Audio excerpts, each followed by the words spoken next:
Hello, teenagers. I'm in the car because I'm waiting for Dan to finish writing an exam, and I hope you can't see the mess. No, you can't see the floor. So I get that we're on holiday and you weren't supposed to have any teachings, but I just thought that in light of the fact that we're stuck in this challenging time, we're in lockdown again. I mean, today's numbers were 21,500 COVID cases, and things are pretty rough, and I think we're all taking a bit of strain. And so I thought I would just share a little bit with you about one of the books in the Bible that we don't actually teach a lot about because it's poetry, and while we refer to it, when we talk about David and stuff, and then we'll refer to his Psalms because we'll use them as examples of how he called out to God, and that we don't really focus on them, on their own. And of all the books in the Bible, the Psalms are probably the book that has had the most impact on Christians over the years. Folk who are long in their journey will be able to quote for you from the Psalms and to tell you how they've been able to survive certain situations by clinging to the Psalms. And so I thought it would be a good idea to share them with you now while you're young, because you've got a lot of time left to be clinging to stuff, and life is difficult, as we've seen, and it doesn't really get super easier. We just we get super better at dealing with it and hanging on to Jesus. So we quote the Psalms to start worship. We cling to certain verses in times of trouble. Like I said, we use them to give thanks and to express joy. We sing them in hundreds and hundreds of songs and hymns in church, and we read from them in the services. And I suspect when you start reading through the Psalms, if you do, after this encouragement, you will start to recognize hymns that we sing in church and realize that we're actually singing from the Bible. So, to use the heading from a chapter in one of my textbooks, the Psalms are a book of life. Their wisdom is a guide for life, and their emotion is a comfort and a friend. So, okay, since it's holidays and we've got no formal teaching planned for the next 4 Sundays, I'm just going to give you a little taste of Psalms, because if I were to focus too much on them, we'd be busy for years.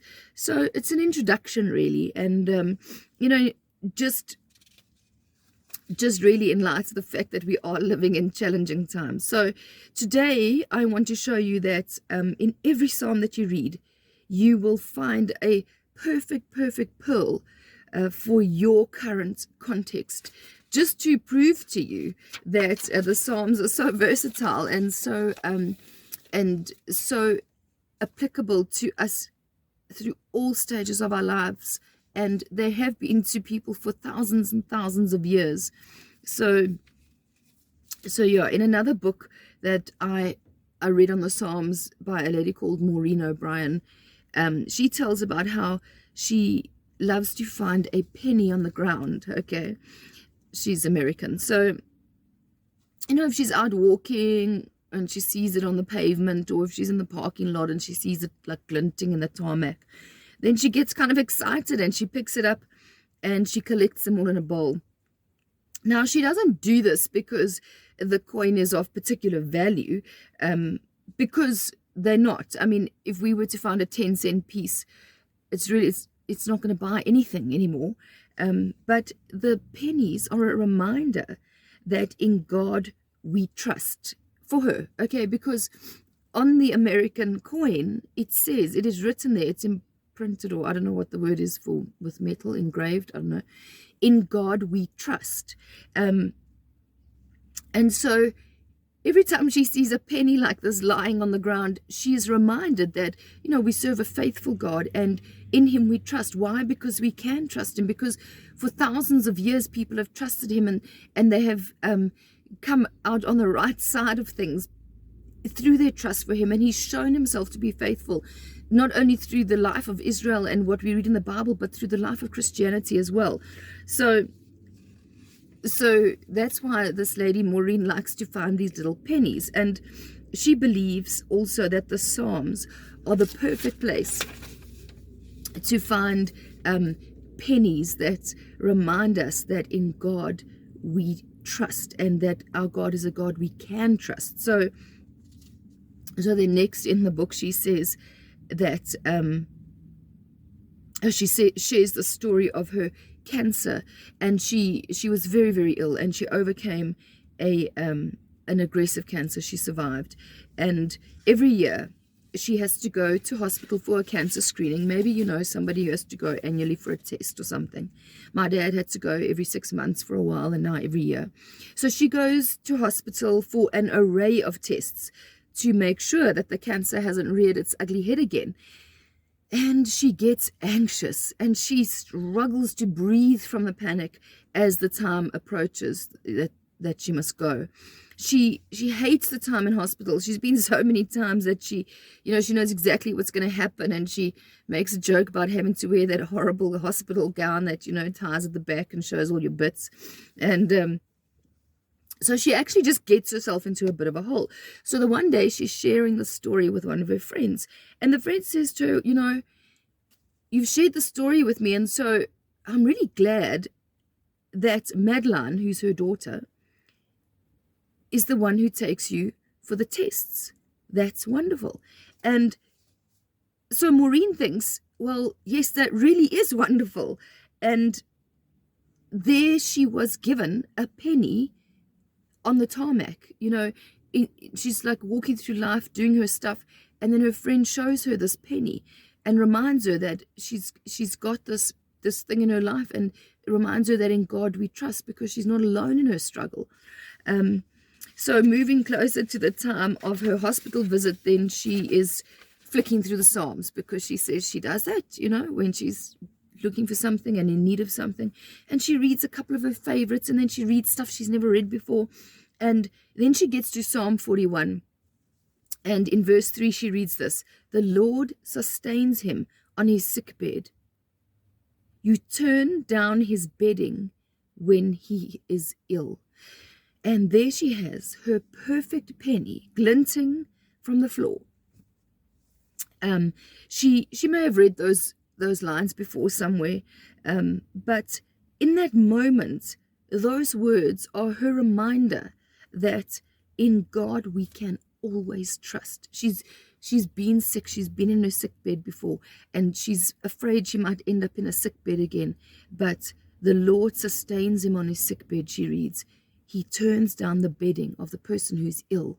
What a beautiful thing to read when you're in that space. So okay, in my life, this penny, because we don't have pennies, obviously. I don't even know what it says. Does it say something on our coins?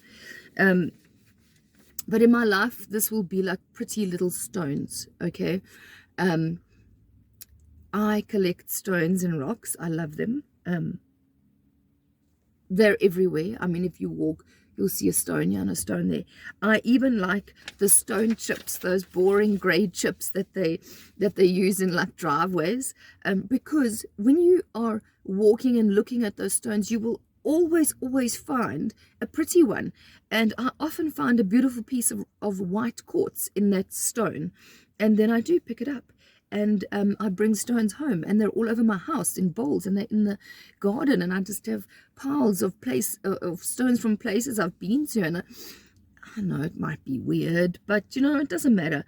They remind me of the glory of God, the Creator, who made everything, and He made these beautiful stones, part of the earth. And over the years they chip off, and you walk over them and they get exposed to stuff, and sometimes they tumble, so sometimes they're smooth. If you go to the beach and you see the pebbles there, they've been rolled through the sand, and they're just beautiful. So it reminds me, that is my reminder of in God we trust, because He is our Creator and He sustains us.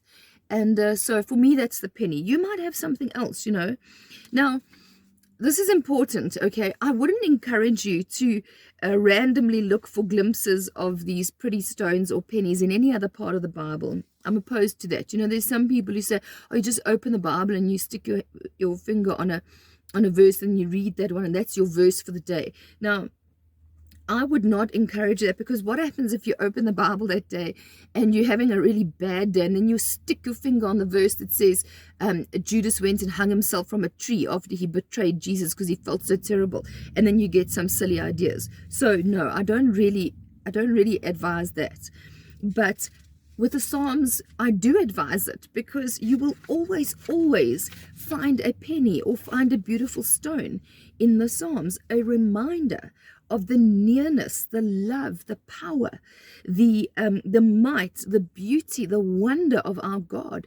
And you will also find this reminder that he is always with you, because in those Psalms where the psalmist cries out to God and says, God, I'm in such a bad place, he always says, but I know that you are there, and I know that you have done so much for me in the past, and that you will continue to do these things for me in the future.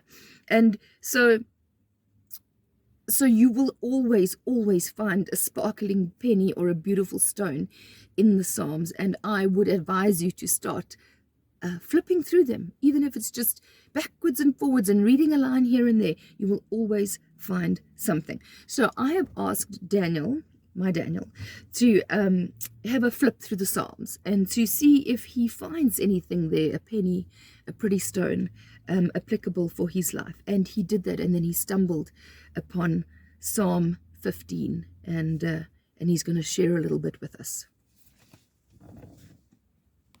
Hey guys, this is Psalm 15. Lord, who may dwell in your sanctuary? Who may live on your holy hill? He whose walk is blameless and who does what is righteous, who speaks the truth from his heart and has no slander on his tongue, who does his neighbor no wrong and casts no slur on his fellowman, who despises a vile man but honors those who fear the Lord, who keeps his oath even when it hurts, who lends his money without usury and does not accept a bribe against the innocent. He who does these things will never be shaken. So what stands out for me in this is that if you follow these, you will not be overwhelmed by life's challenges. So guys, next week we'll chat a little bit more briefly about the Psalms, and yeah, just a reminder of the psalm that I shared with you in our in the teaching of from Maureen, which she found and became the penny that she needed, because it might actually be very relevant for a lot of you guys.